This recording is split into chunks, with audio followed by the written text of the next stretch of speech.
The Board of Trustees of the People's Democratic Party, PDP, has confirmed the former President of the Senate, Adolphus Wabara, as the substantive chairman of the party's BOT. Wabara was appointed as the interim chairman of the PDP BOT in 2022, following the departure of the previous BOT chairman, Wike Jibrin, who resigned from his position. Also, former governor of Kaduna State, Ahmed Malkafi, was also appointed as the BOT secretary, replacing former Minister of Special Duties, Kabir Turaki. Joining us now from Kaduna State on the morning show is Mark Jacob, a former national legal advisor of the People's Democratic Party, PDP. Thank you for joining us, Mark Jacob. You're welcome to the morning show. Good morning, Dr. Abati. Thank you very much. Well, I mean, the BOT had been advised, the PDP had been advised before now to put its house in order. On Monday, the PDP Governors Forum were quoted as having said, look, the various organs of the party should begin to function. Meetings should be called. NWC should summon meeting, BOT should meet. And now the Board of Trustees met with former governors there, and Senator Adolphus Wabara has now been confirmed as BOT chairman, and then Senator Ahmed Malkafi as secretary of the BOT. What is the signal? Does this mean that there is now the beginning of reconciliation that failed in the past, peace in the PDP, and is this the rehabilitation of Senator Malkafi, who had been chairman before, had issues with the opposition that came from Alimodu Sheriff, Senator Alimodu Sheriff. The matter even went to court and all of that, you know, adding to the crisis in the party. But now the same Senator Malkafi has returned as a BOT secretary. Just take us through what the implications are.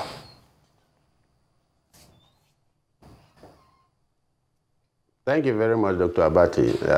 Before that, I can see you are in red, all of you in the studio. Sorry, I should have changed my tie to be in sync with you. Now, back to the issue. Honestly, it's a welcome development that at least we have a BOT substantive chairman, and we have a secretary of the BOT that is well respected within the ranks of the PDP. However, it is not yet uhuru for the PDP. I must say this frankly, that a lot of people expect a lot from the PDP. Beyond what is going on today, we have let down a lot of our teaming supporters in the country. A lot of people no longer have joy or confidence in the party. Morale is very low through the ranks of the party, and it's very easy to know why. People expected and still expect PDP to do much more than it is doing.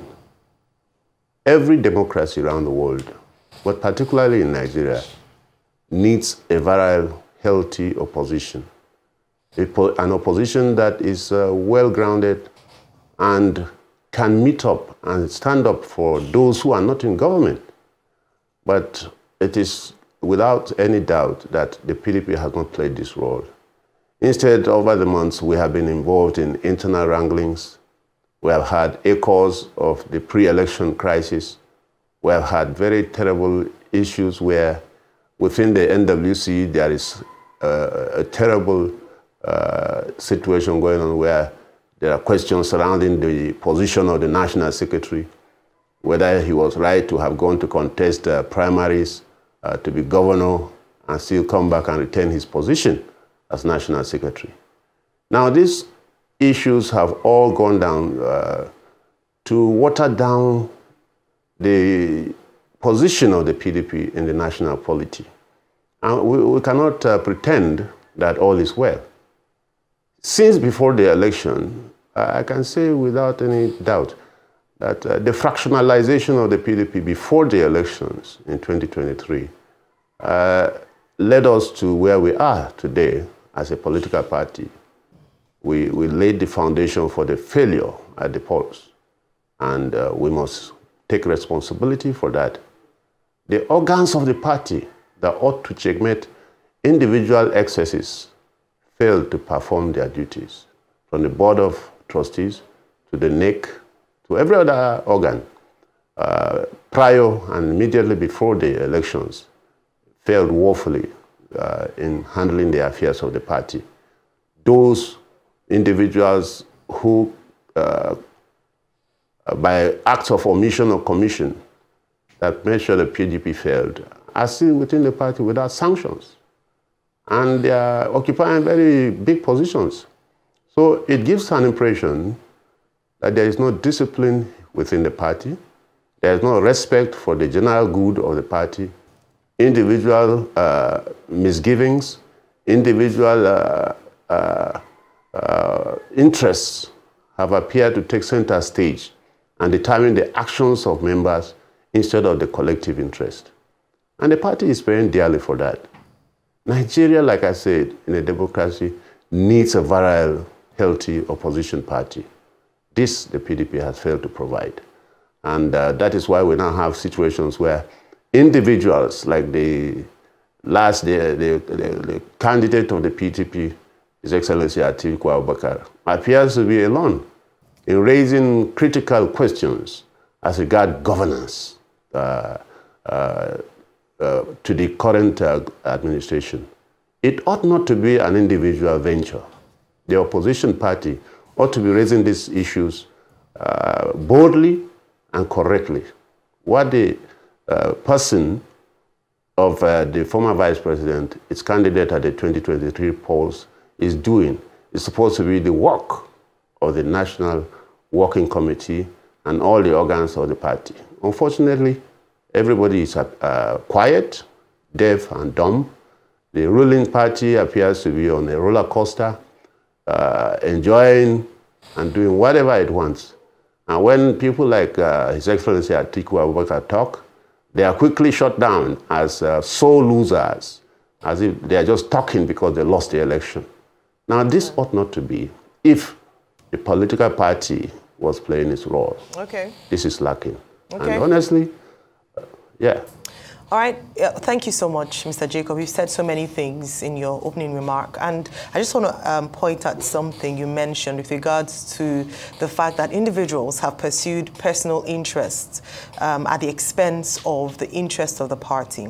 Now, following Mr. Wabara's election or appointment as chairman, pardon, his affirmation as chairman, I'd like to ask, in terms of his first actions, would you think that he should begin to bring factions together? So what should he do with regards to factions such as the G5? I mean, it looks like Governor Seyi Makinde is now coming on board with the PDP, despite his alliance with the G5 led by FCT Minister Nyesom Wike. How do you think he ought to begin to bring these factions together so that the PDP can begin to speak with one voice and solve the internal divisions within the party?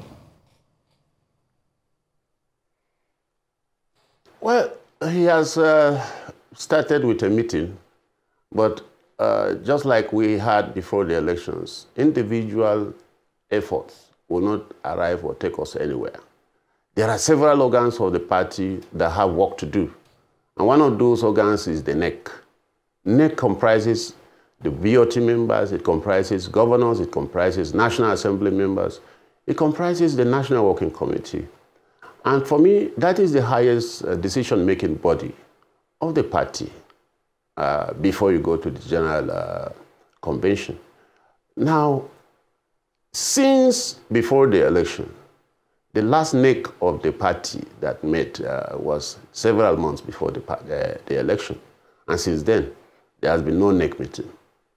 And a lot of critical negative things have happened.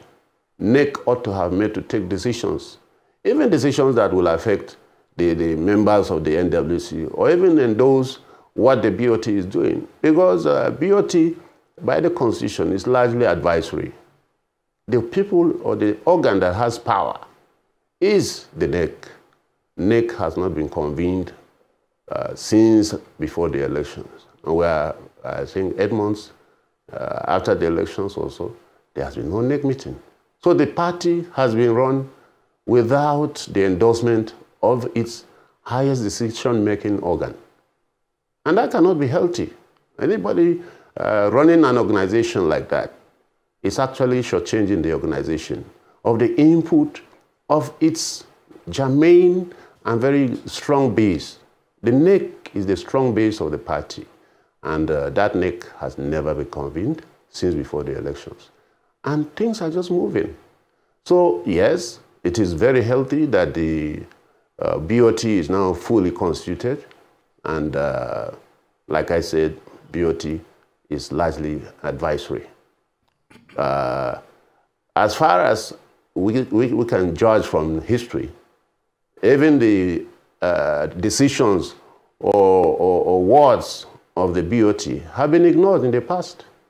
And it's unfortunate, but that is because BOT, with all respect, cannot discipline anybody. But if a party member or even an official of the party misbehaves, it is the NEC that has the power to sanction such a person. So importantly, besides reconstituting and strengthening the BOT, the next step I think the BOT chairman should be working on is to get NEC to meet and to be frank at the meetings and discuss all issues placed on the table. When you convene NEC and you don't allow discussions to flow, you don't allow issues to be brought to the table for real discussion, the party will go on with a cancer without curing it. And that is what we should be looking at. And I hope the BOT and the NWC would be bold enough to convene a NEC meeting as soon as possible. We all know that various interests, individual interests particularly, have led to the failure of the party in most of the states, or all of the states that have had rerun elections. And it is such a terrible thing that individuals are responsible for most of these things, simply because your interest or your desire to occupy a certain position has been denied. People openly go out to work against the party. And then they remain in the party. This can be found, it's replicated in various states where people deliberately say they are going to make sure the party fails. And they do it, and nothing happens to them. So this is the kind of scenario that you could never have imagined you will do during the beautiful days of Solomon La, Ahmadu Ali, and other national chairmen. During that time, you dare not try that, even as a governor. If you do it, they will sanction you, and nothing, the heavens will not fall. But we have situations where today, individuals, either as governors or senators, will boldly stand up and say they are going to make sure the party fails. And they do it, and nothing happens to them. There is no organization, even the motor park touts, there is no organization that can succeed under such a situation. Okay, can I come in here? I see you didn't comment on yes. Senator McCarthy. You recall that, PDP crisis began even before Wike and the G5, beginning with when the party was divided into the McCarthy faction and the Modu Sheriff faction. And then, of course, you know what happened during the primaries leading to the 2019 process, when Senator McCarthy was one of the persons who participated in the presidential primaries. And I was asking, is this the rehabilitation, in a sense, of the McCarthy faction of the party? And then the other part is the G5. You've been harping on sanctions and discipline. Now that the BOT is looking at the state of the party, and there's going to be a NEC meeting, which is one of the recommendations of the governors, are you saying that persons like Senator Chimaroke Nnamani, who publicly campaigned for now President Bola Tinubu, and someone like former governor, now minister, Nyesom Wike, who led a rebellion on, he continues to insist, ideological grounds, that you can't have the chairman of the party and the presidential candidate from the same party, and he wanted that slot of the presidency zoned to the south. Now, should somebody like Wike specifically, should he be sanctioned? And then all the other persons who were with him in the G5 or the unity group, as they later also called themselves. So just be specific, because you know who the culprits are.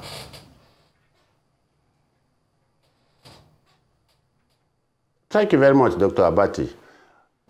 First of all, the McCarthy issue was settled by the courts. Yes. When the judgment came, declaring clearly who was the legitimate party chairman. And so there was no faction again after that court decision. The party went on smoothly, conducted the elections in 2019, and lost. So the issue of McCarthy faction did not exist at the national level. There was no faction again. And as you will recall, Modu Sharif and his gang left and joined the APC. So there was no problem at all. Some of them are governors now under the APC since they left the PDP with Modu Sharif. And there has been no mention or reference to them. McCarthy certainly does not require rehabilitation in the PDP, because after that decision, he governed or administered the party with the other organs of the party without any distractions. Now, on the issue of sanctions, my position has never been hidden that no matter how strong you are as an individual, you can never succeed when you are fighting your own family. It doesn't matter what your issues or your rights are. You can continue. It's just like turning against members of your family, and the entire energy you have is directed at your own home. Of course, there will be no progress in your home. There will be no champion either. You cannot also claim that you are happy where you are. When you are fighting the entire energy you have and the whole resources you have, you are using them against members of your family. That is no fight. That is internal degradation. You are degrading yourself, you are destroying your own base, and wherever you go, you are still a stranger. Everybody in that other family you are joining sees you as an interloper, does not trust you, and cannot trust you. So these are the issues. Agreed. Some of us were the forerunners in the campaign for power shift to the south. We campaigned for that. But we also respect party decision. If you are interested in power shift, it must not be something you are doing for yourself as an individual. People were saying that power should shift to the south. Some of us agreed. Some of us campaigned for it without being paid by anybody. But we were thinking that when you say south, south should not be defined as you, which is what played out in the 2023 elections, where individuals were masquerading behind the general or acceptable principle of power shift to the south, but they were actually campaigning for themselves.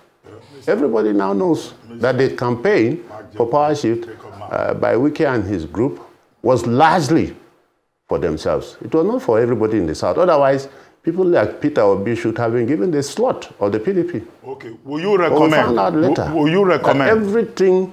Will you recommend? Yes. Will you recommend that Minister Wike and the likes of Chief Olabode George and others who were in the G5 should be expelled by the party? Briefly. You know, personally, I would have recommended that as gentlemen, they will resign from the party. Because if I am against the decisions of the party, and I have made enough, I've raised enough issues to warrant my position being adopted. If my issues are not adopted, the law allows me to leave the party. and join another yes political or no, party. sir? Would you, But in I the cannot, event, in good conscience. yes or no? If, Yes. if they do not resign, should they be expelled? Yes or no? Because of our time. If they do not Yes. resign, should they be expelled? They should be disciplined. They should be sanctioned. There are provisions in the Constitution that talk of a procedure. All right. You sometimes, you first of all give a warning. Next, you suspend. There's a legitimate procedure. All right. And I believe the party should follow that procedure. Well, thank you very much, Mr. Mark Jacob, for your time with us this morning.